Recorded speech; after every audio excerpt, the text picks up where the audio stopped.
ThinkPod, an initiative by A&M Global. Hello, welcome to A&M ThinkPod, where we discuss intricacies of law and convert them into easy consumable podcast. I, Karthik Avasthi, an associate at this firm, and the host for today brings you a very interesting topic which is critical and complex at the same time, and yet it has the ability to affect everyone's daily lifestyle. It's banking and its recovery mechanism with special emphasis on SARFAESI Act. Today on our board, we have Ms. Shikha Ganodia, who is the IBC and SARFAESI partner. We are blessed to have your gracious presence here. Thank you, Karthik. It's my pleasure, and I'm really thrilled to be part of this conversation. Thank you so much. Likewise. Ma'am, so when it comes to banking industry, it's a huge portfolio to manage its daily affair, and one such affair is recovery. To my understanding, there are katinas of legal tools available with the bank for recovery. Could you just walk us through with the available toolkits with the bank? Yes, Karthik. So banks really have a lot of tools when it comes to recovery mechanism. So to give you some example, the first we can say SARFAESI, which we will be discussing in detail in our today's podcast. So SARFAESI is securitization and reconstruction of financial assets and enforcement of security interest, and SARFAESI is a short form of the same. There is IBC, Insolvency and Bankruptcy Code. There is RDB Act, that is Recovery of Debt, which is filed in DRT. Then there are RBI policy, where you can declare the borrower as willful defaulter or non-cooperative borrower. There are fraud proceeding in case the borrower has done any fraud, he has siphoned the funds, anything which is more in criminal in nature, then the bank can also opt for criminal proceeding, fraud proceeding against the borrower. There are section 138 under Negotiable Instrument Act, which is a check bouncing proceeding. Then of course the traditional old civil proceeding.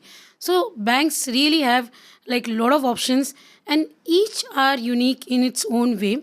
So on a case to case basis, bank decides whether they want to go for one of them or they want to go for a combination of three, four, whatever mechanism, because each serves a different purpose for banks and lending institution.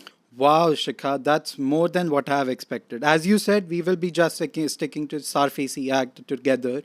SARFAESI Act was introduced way back in 2002. What is this act and what is the object of having this act at first place? So this act gives banks and financial institution to recover their dues. It's basically gives a legal authority to the banks to recover their dues. It has streamlined the entire process, Karthik. So earlier when there was laws, there was no streamlining of the process. It allows the banks and financial institution to attach the assets which are charged with them and also auction it. And at the same time, it's not really one-sided law also, because it also have safeguards for the borrowers and depositors. So there are provisions for them also. So in a way, if I have to say in one line, it's really promote financial stability, which was earlier missing. So it's one of the best tool with the banks even as on date. Okay. So, what made this act at first place so different from the previous one, considering it turned out to be a big boom for the banking industry? And the best part of this act is, even today, it still the spot of being one of the most efficient tools for the bank. What is that? So you are right, Karthik. This was a big boon for the banking and lending institution. Earlier before this act, when someone used to take a loan, and it used to take years for the banks and lending institution to recover their dues. So there Absolutely. was no process. Banks had to adjudicate. So now with this act, banks without even going for adjudication, they can attach the asset, they can auction the asset, and lot of rights have been given under this act to the banks. So it has also streamlined the process. So the delay which was happening earlier is now reduced to a great extent, and it gave lot of powers to bank to recover their dues. So that's why it became very famous, and it is continuing to be very effective even as on date. So let's take a step back. When we talk about securitization, the most important aspect is creation and perfection of charge. Can you help us and our viewers to actually understand how the bank takes this activity? Yes, Karthik. So creation and perfection of charge is one of the fundamental aspect. So it is actually a legal mechanism which through which secure creditor establish their claim. So it gives legal validity to your claim. It also gives you priority, in being the creditor. Also it helps somewhere, to prevention of the fraud. So creation and perfection of charge is very important tool. Once the bank and the lending institution do that, they the enforcement mechanism becomes easier for them. So yes, it's a fundamental aspect. So, Shikha, once the borrower defaults, the bank sends a notice under 13.2, if I'm right, and followed by 13.4 for taking the symbolic possession of the property. Is my understanding correct when it comes to SARFAESI, and this is how it starts? Yeah, Karthik, your understanding is absolutely correct. In fact, to give you illustration, assuming a bank gives a loan to a borrower, and against the loan they take a secured asset, maybe an immovable property of the borrower. Now, in case the borrower defaults in the repayment or in the EMI structure, whatever it is, so the bank will first send them an email or a letter to repay the amount. Assuming the borrower default for 90 days, then, as per RBI, this account becomes non-performing asset. That is an NPA, NPA. which typically we call in the banking industry. Then, once the account becomes an NPA, then bank issue a notice under SARFAESI Act under Section 13.2, which typically is the process. Now, once the bank sends a 13.2 notice, thereafter the bank in that notice list out all the details, and they ask the borrower to repay within 60 days. If the borrower defaults or doesn't pay within that 60 days, then the next notice is issued by the bank for, say, that is section 13.4, which allows the bank to take a symbolic possession. The bank then go to the magistrate and ask for the physical possession. Of course, there are powers with the borrower also. If there is dispute, any dispute which the borrower claims, they can also approach the DRT tribunal under SARFAESI Act and object to the same. So this is a typical process which is initially followed, and which it's rightly, when I say it has streamlined the entire process. Interesting to know. In fact, I remember we have researched on a proposition where we have scrolled through the plethora of judgments which set out the guidelines for 13.2. It goes as minute as getting the dates of NPA, getting the correct bifurcation of the outstanding principal, interest, penal interest, right? That's right. That's right, Karthik. In fact, the DRT tribunal or the courts, if they are not proper, the notices and all the details which are required, they ask the banks to reissue the notices and start reinitiate the entire process. So these details, one has to follow to the T. So you are absolutely right, Karthik. Moving ahead, Shikha, India is a land of agriculturists, and farmers are the backbone of Indian economy. Can you enlighten us with the applicability of SARFAESI on agricultural land? So, Karthik, under SARFAESI Act, the agricultural land, enforcement on agricultural land is exempted. There is a section 31(1) which basically exempt the enforcement on agricultural land. So, this is basically to protect the farmers' livelihood and to align with the broader public policy. So, you can't enforce against the agricultural land under SARFAESI Act. So, what if I'm a witty borrower? I just start cultivating crops the moment I realize there will be an enforcement of by banks through SARFAESI action altogether. So, Karthik, court has repeatedly emphasized that last minute agricultural activity does not hold. So, there has to be consistent usage. It has to be supported by evidence like cultivation records, income tax filing with regard to agricultural land. There has to be water connection. So, court does see whether there was an actual usage. Just records does not is not fine, or just declaring it as a agricultural land is not fine. So to answer your question, if there is a witty borrower, there is always a smart judge. True. I can't dispute that any which ways. So, in case where there's a mortgage property altogether and the borrower is using 50% of the land for agricultural purpose and rest 50 for non-agriculture, will this be the same? No, so in such cases, the banks can enforce only for the 50% land which is Okay. agricultural. So, similar proposition was considered in Indian Overseas Bank versus Ashok Sawmills, where the court held that the portion which is non agricultural is not exempted, the portion which is agricultural is exempted under SARFAESI Act. Yeah. And what if, as a borrower, I go ahead one step and I reclassify non agricultural land to agriculture? How courts have reviewed this situation? So I must say that you have all the thoughts of a witty borrower. But anyways, so in ITC Limited versus Blue Coast Hotel, the court again clarified that there has to be actual usage and intended usage, and a last minute classification again will not be fine with the court. So courts have repeatedly again and again emphasized on the usage and just not classification. They see whether it has been used or whether it was in actually agricultural land when the security was given. So on a case to case basis, court has again supported the banks and against the witty borrower. That's insightful, Shika, I must say. We actually want to understand the applicability of SARFAESI when it comes to uh, co-ownership disputes where one of the co-owners mortgages a property and they default. Of course, bank will come behind with the SARFAESI action. What remedies or what exactly happens with the non-defaulting borrower? So courts does not allow the banks or financial institution to go against the non-defaulting borrower. So assuming a property is co-owned, say by a husband or wife, and if one person have taken the loan and the property is jointly held by both of them, so in such case courts allows the banks or a lending institution to go only against the husband who has taken the loan. And in cases where the property is indivisible, then the banks have to first opt for suit for partition and again which delay the entire process. But having said that, Karthik, this was the initial issue. Later, Okay. even bank realized from their practical experience and the legal what is allowed. So they now take the mortgage by both the co-owners.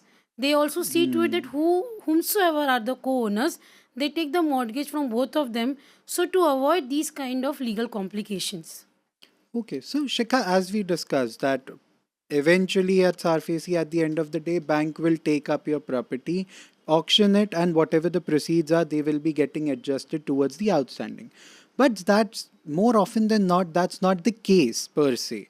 We have often seen there are clashes amongst the creditor itself. Specifically, I'm talking about the tax authority coming up behind the bank or the borrower saying that there are certain unpaid taxes over the security. Now, in this situation, who gets the priority? So, firstly, Section 35 of SARFAESI Act says that it overrides any other inconsistent law.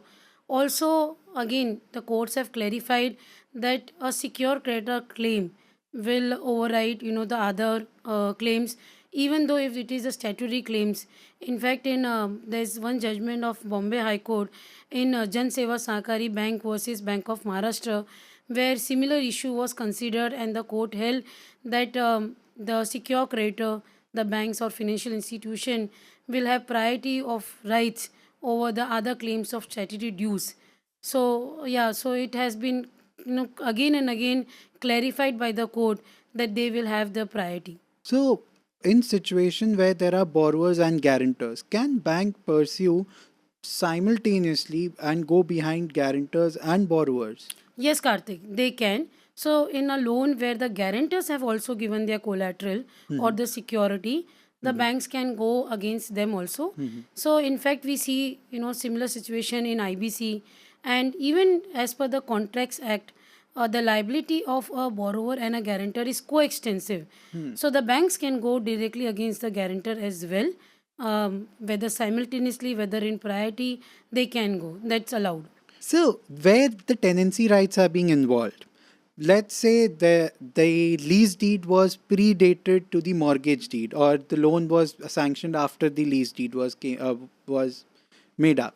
So, in these situations, whether there are any tenancy rights protected under SARFAESI? Very interesting question, Karthik. So, this is a classic conflict, and the courts have clarified that if there is a predated lease deed, which is a registered lease deed, so the tenants or the lessees can't be evicted arbitrarily. So most of the state laws, they have this Rent Control Act which protects the interest of the tenants.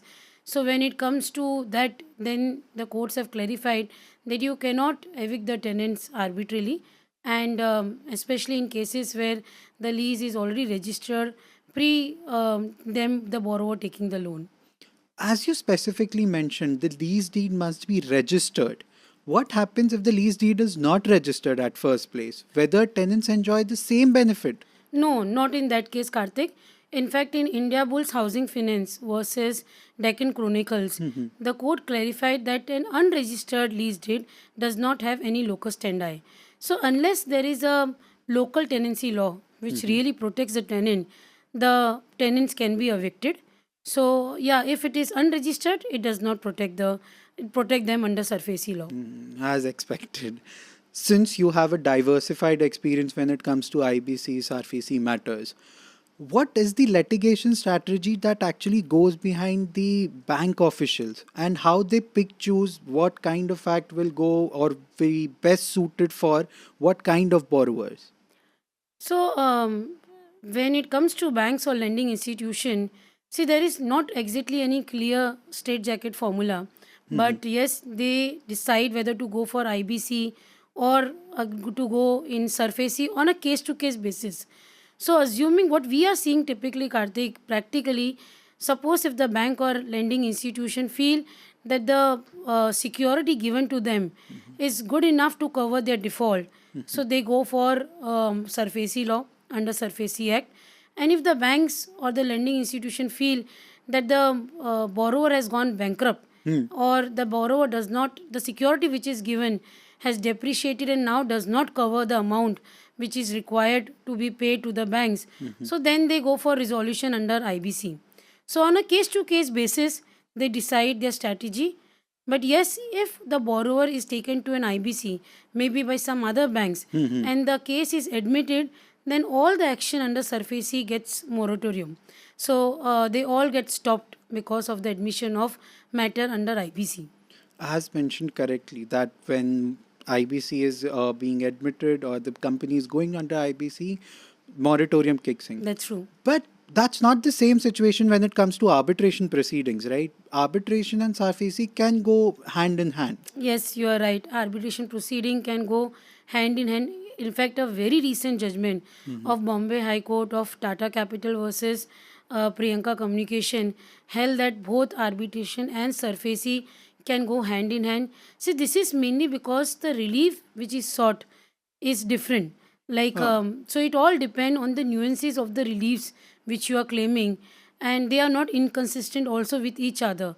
Because they are not inconsistent, both these proceedings can go hand in hand. You are right, Karthik. So here's my question, and referring to the first answer that you have given, that is, civil courts are the traditional way of litigation. So whether civil courts and SARFAESI can go hand in hand. Yes, the bank can pursue both the action. So, for example, the banks can go against the borrower under SARFAESI for the enforcement of the secured asset, and at the same time, the bank can go against the borrower for a civil proceeding, maybe for damages. So, it can be like both of them can be pursued. Again, the fundamental aspect is that the relief should not be the same. If you're seeking one relief under SARFAESI law, the same reliefs can be sought against a borrower before the civil court.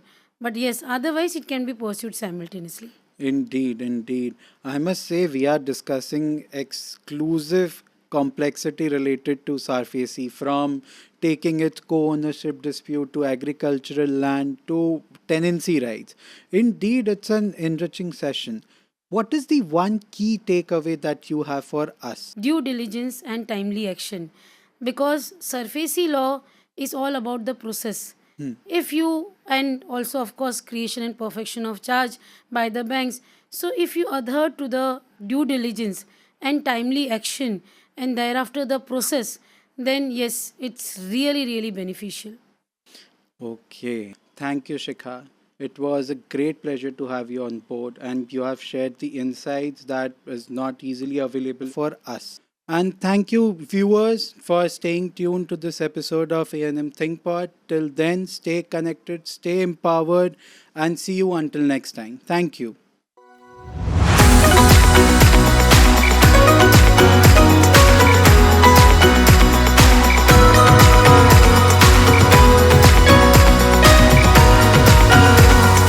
A&M ThinkPod, an initiative by A&M Global.